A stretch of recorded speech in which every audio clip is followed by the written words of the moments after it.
Hi, my name's Ed Shanshala. I'm the CEO of Amanuset Community Health Services. At ACHS, we realize you do not need to be a French bistro chef to prep and serve meals that you feel good about. That's why our Food is Medicine program is designed that from 30 minutes prep to plate, you too can serve nutritious meals.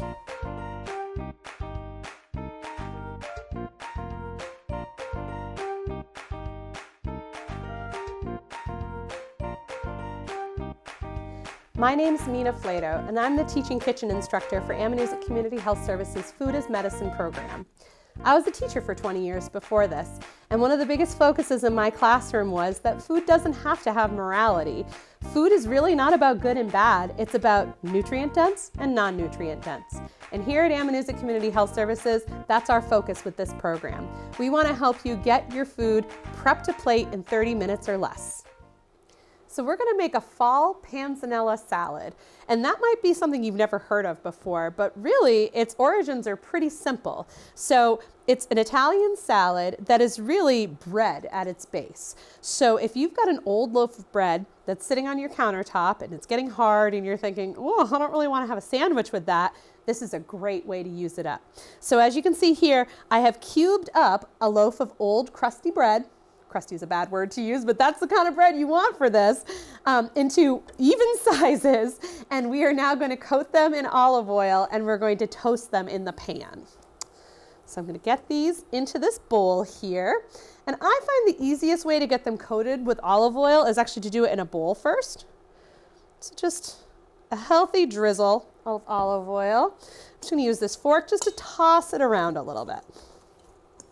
And it doesn't have to be perfect. You don't have to have every single, these cubes really want to jump.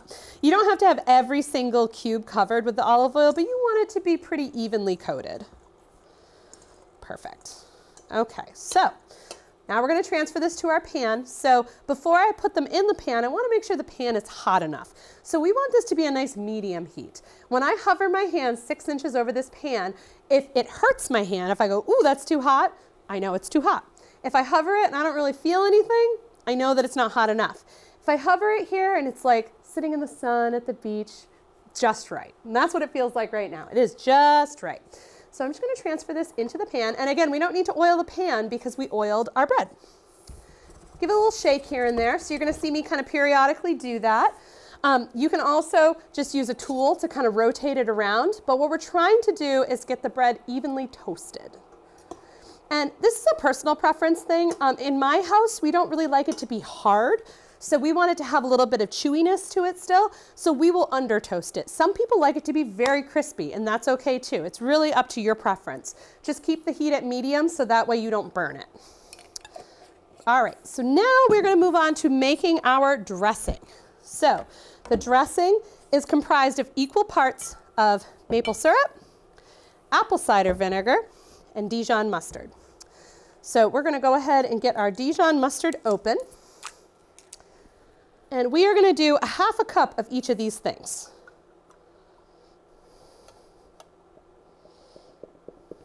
So our Dijon mustard, just about a half cup. Then we're going to do just about a half a cup of our maple syrup. You could also substitute honey. Maple syrup is a little bit thinner in texture usually, so it might be a little bit more effective. Good. And then our apple cider vinegar. And after I measure this, I'm going to remember to shake my pan. Just want to make sure nothing's burning. Okay. Let's give it a shake. It's doing good things. I hear a little bit of sizzle in there. That's good. We don't have smoke, that's always a good sign. All right, so we've got all of our liquid ingredients for our dressing. Now we're just gonna add a little bit of salt to taste. Just a little bit. We've got feta cheese in this today, so it doesn't need a whole lot of salt because feta is a pretty salty cheese. Just whisk this all together until it comes together. That's looking pretty good. All right, so we're gonna set that off to the side. Give my pan another shake. Looking good. Awesome. All right, so now we're going to move on to the actual salad ingredients of our panzanella salad. So we are going to be using some kale. This is lacinato kale, and it's tender, and it doesn't really need to be cooked, which really is kind of nice when you're having a salad like this where it's not going to be cooked. Technique-wise, for getting your kale de-stemmed, I guess, you can pull it like this, and all the leaves will come off. Sometimes you have to start them by ripping them a little bit first. Then you can slide them. And we are going for 2 cups of this kale chopped up. And this is not baking, this is cooking, so it's okay if it's not precisely 2 cups. And really with a lot of cooking, it's just about finding what you like and putting it together. And if that means that you don't want to put kale in your salad because you don't like the way kale tastes, that's okay. You just need something green in here. That's going to help give it the right kind of texture. So you could substitute for spinach. You could do regular lettuce. I mean, really, there's no wrong answer here. It's just finding what you like. All right, so we're going to chop this and see where we're at in terms of volume. It's hard to tell when they're in their big leaf state. So I'm just chopping this somewhat evenly, going about a ½ inch at a time. And then I like to take everything and just kind of rotate it. Because we don't want big pieces of kale in here. But we do want them to be big enough so like you're not going to lose them all in the bottom of your salad. Almost forgot. Time to shake my bread. Smells like it's toasting up. All right, so we're going to add this. And I think we should probably do 1 or 2 more pieces of kale, and then we're going to have just what we need. So start it at the top. This is a good job if you've got a kid in the house too. This is a fun one that my kids used to enjoy doing when they were little. Perfect. Okay, so we'll save the rest of that kale for something else.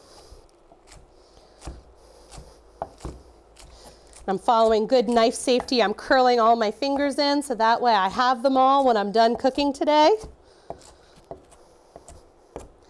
All right, that will work. Get our kale out of there, toss our stems out.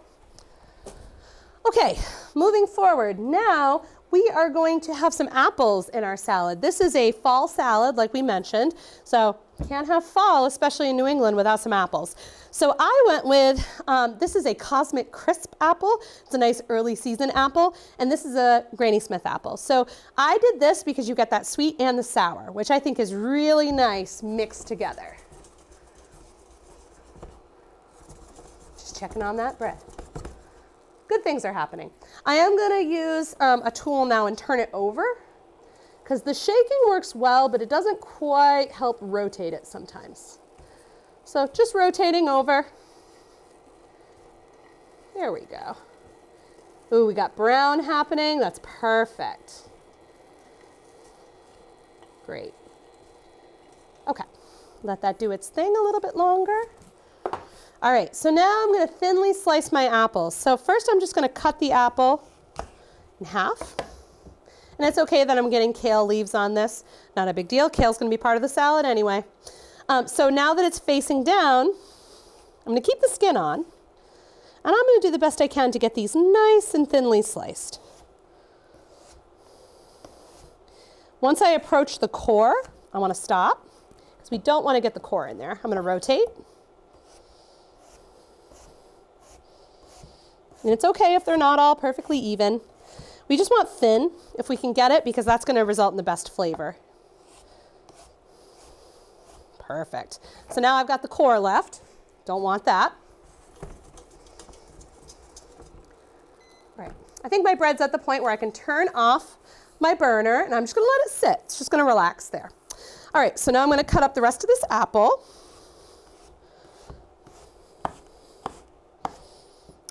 And we're going to rotate it. And you'll notice that I'm keeping the tip of my knife on the board. Provides for more stability when I'm slicing. It's good. Toss the core again. And at this point, I'm just gonna make sure that these are cut in half or so. It's okay if they're cut in thirds or quarters. We just don't want them to have these big chunks. It'd be kind of hard to eat. Whenever you're working with a salad, the rule generally is you want everything to be the same size in the salad. Nobody wants to, eat a salad and have a gigantic chunk of onion or something when everything else is small in the salad. All right, so got these broken down a bit. Add them to the bowl.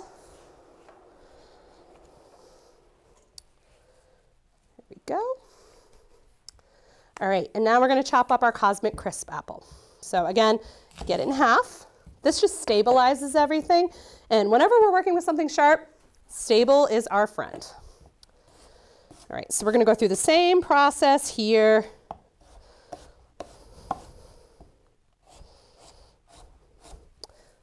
Toss that core. I find there's something kind of relaxing about slicing sometimes. You just kind of get into the flow of it, and it's a nice experience. Okay, so we've got that all set and ready to go. Now we're just going to break it down a little further.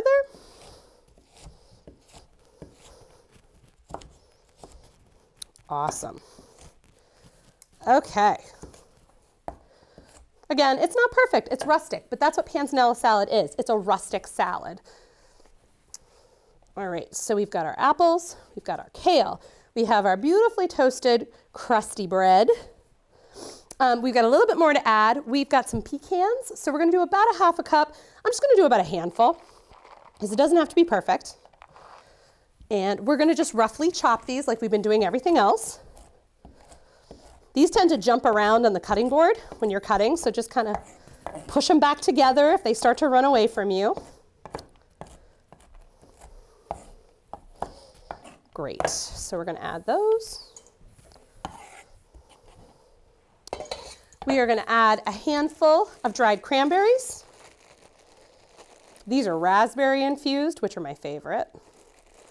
Super delicious. All right, and the last part is a bit of a choice. So you can choose either goat cheese or feta cheese. Goat cheese is a little creamier. Feta cheese has a little bit more salty bite. We're going with feta today. And this feta is from a local farm, which is always a bonus when you can get something local. And it was even on sale.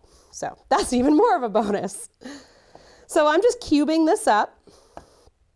Again, doesn't have to be perfect. Rustic is good. That looks great. Toss that in there. And the recipe calls for a half a cup. I'm going to put a little bit more in there.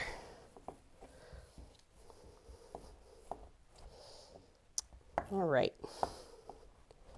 This is a very mild feta cheese, so it doesn't have that really strong, pungent flavor. All right. Good news, we've got everything chopped. Everything is good and ready to go. So at this point, we are going to add our dressing to our ingredients. So we are going to, you probably should mix it one more time because it's been sitting for a second. You may see that it starts to separate. That's okay, it just needs another whisk. And a fork works fine for a whisk, or you can use an actual whisk. Pour this over the top. That looks great. Use our tool we used for the bread to just kind of turn everything around. And the acid in the vinegar will work to break down that kale so that way it's not so tough. This is one of those salads that gets better the next day. So if you make it ahead and you want to bring it to a party or something, it will be delicious still. And if you want to maintain that crunch on your bread, you can actually do this part separate, set it aside, and then have your croutons that you add when you get to the event. I don't mind it when it's mixed together. I think it's delicious. All right, so now we're gonna add our croutons. And imagine this bread would have ended up in the trash otherwise, but we were able to save it and make it even more delicious. So give everything a good mix. This bowl is really not big enough, but that's okay. Sometimes cooking is messy, and that's okay. All right, whoop, see, cooking is messy. So we've got it all mixed together. This is a nice fall-themed panzanella salad. Doesn't have to be fall themed. You can do it however you'd like, but this one is perfect for fall.